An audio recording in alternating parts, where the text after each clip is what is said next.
Hello, my name is Madison Wares, and I'm here to talk to you today about how women empower our women in higher education. One thing that struck me through these studies is that, through sociological study, is that we believe that women will always hold a subordinate role in a male-driven society, or a male-dominated society. I hate to put it that way, but fair. It was a part in the Schaeffer text that made me think. There was a time in my life where I worked as a sound and lighting technician for a theater tech company, and I was one of 2 women on the entire staff. And there were tons of us. We had 6 or 7 different shows going on at one time, all the time. And it was uncommon to have a female in that workforce.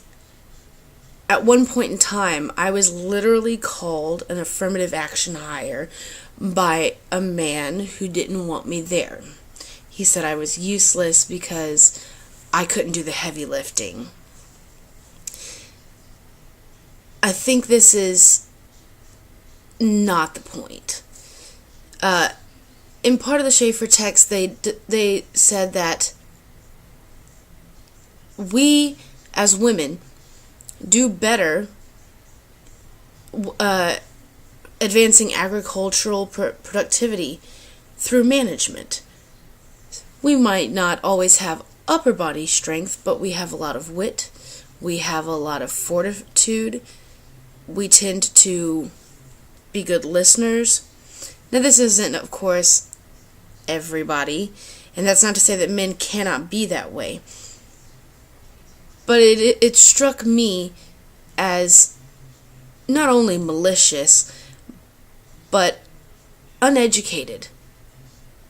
Not only did I do all the same lifting he did, and didn't complain about it, but I also was very good at managing people, which is why I got into a higher position than him at that particular job. But being called an affirmative action hire, that was very telling for me. And within a month and a half, I had left that company. What is it that we are saying to our children, to our female children, when we do this, when we put them down? When studying women in higher education and in job placement, sociology matters because it assists us in understanding the ways in which we belittle half the population and hinder our society as a whole. It also helps us to further understand what it is we need to do to circumvent this problem. It's not a new problem, and what is sad to me is how long it has taken to even see it as a problem in our society. I know that in the book it discusses something about Education Act of 1972 and how it forbade gender discrimination in schools. I don't see that. I mean, understandably so. Nowadays, we're actually kind of surprised at how few men are in the higher education schools, the colleges and universities. But one thing I have still noticed is how few professors we have and deans of different schools are actually women. One of the things that attracted me to Lynchburg College was that I wanted to be in the music department, and both the head of the music department as well as the dean of communications and the music department are both women. And strong women at that, who don't get pushed around. And I feel that that's important for women to see.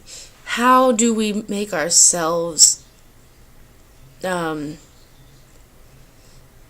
toe the line between being firm so much so that we don't get pushed around and stepped on in a male society, a male-dominated society, and also be approachable so that when we are in higher positions, we can better manage our people and better push, in this instance, better push our students and faculty to excel. On page 241 of the Schaeffer text, they specifically spoke to this, and I can't agree more. When you go to the university or colleges, you see that more and more we're getting more women, but still to this day, I have been told that I should teach at the elementary level because I'm a woman. That is moot. That is not the point. It is not that I am not educated. I would go so far as to say that I have more brain power than some of my male counterparts. And I'm not the only one. I know some other people who were told to go into elementary school teaching because they were smaller, which translated to a short female. And how the high schoolers and college age people would just walk all over them. Which is just not true. If you give a female the correct training in how to best guide her students, she will do a good job.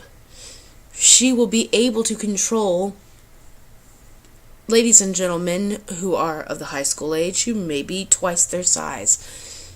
Because it's not about control. It's about respect. And the only way that those children are going to respect that teacher is if that teacher is getting respect from their peers, the other teachers, faculty, staff, administration. But to this day, you will find that in the universities, there's more men being professors, more men in seats of power, and not so many women. But then you go to the public schools and you see that women have of the same education level are more prominent in this arena. It's a sad statement, because at the university level, obviously, the men get paid more. The women are expected to do public school and get paid less, even though some of them do have masters or doctorates. A lot of women will become principals and yet still make less money than, say, a college or university professor who is male. Because we're women and we're expected to teach at a lower level. Which doesn't really seem to make a lot of sense.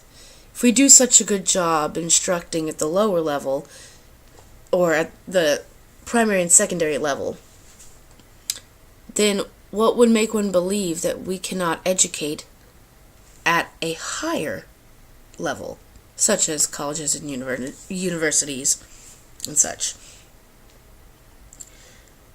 I think that women, once they're out of the higher education arena, they tend to get placed in jobs that are below their pay grade. The book also speaks to how a lot of women have clerical jobs. They don't have as many opportunities as men because they keep, this is a woman's job, but this is a man's job. I have a friend who's in San Antonio who is a mechanic. She's a great mechanic and fixed my car on a number of occasions. However, she had a hard time getting placed in a job because she was a woman. And this is not uncommon. Now, I don't mean to sound negative all the time. I don't see it that way. I think we're making great strides. We may have less opportunities, but our earnings have increased at a much faster rate than that of, say, our mothers. Schaefer said this on page 152, 153. It increases the birth rate when you have educated women, which is good for our society as a whole. Overpopulation is an issue, of course. And nowadays, in order to raise a family, you have to have two incomes, and not a single income that not one that is less money, but two equal incomes that are a lot, in order to just support a family. So if we want to have a strong family unit that isn't always struggling to keep power on, or keep a roof over their heads, or keep the gas on, or any multitude of things, feeding themselves and clothing themselves, then you have to educate your women and empower them and make them feel like they can accomplish just as much as men in a society that is supposed to be equal. Now, I know that we're doing better, and I can congratulate us on that, but we still have a long ways to go when it comes to women in higher education, in places of power, and in the jobs they get placed. It's time for us to actually make things equal. So the question I pose to you is this: are we sincerely supporting women who wish to continue their education? I'm a mother, and there's not a lot of support for mothers continuing education. I can promise you that. But besides that, just women in general, are we supporting them? Are we giving them the tools and education and opportunities that they need to succeed, not only at the college and university level, but once they get past that, into the place of employment? Are we giving them all the same upward mobility in work systems?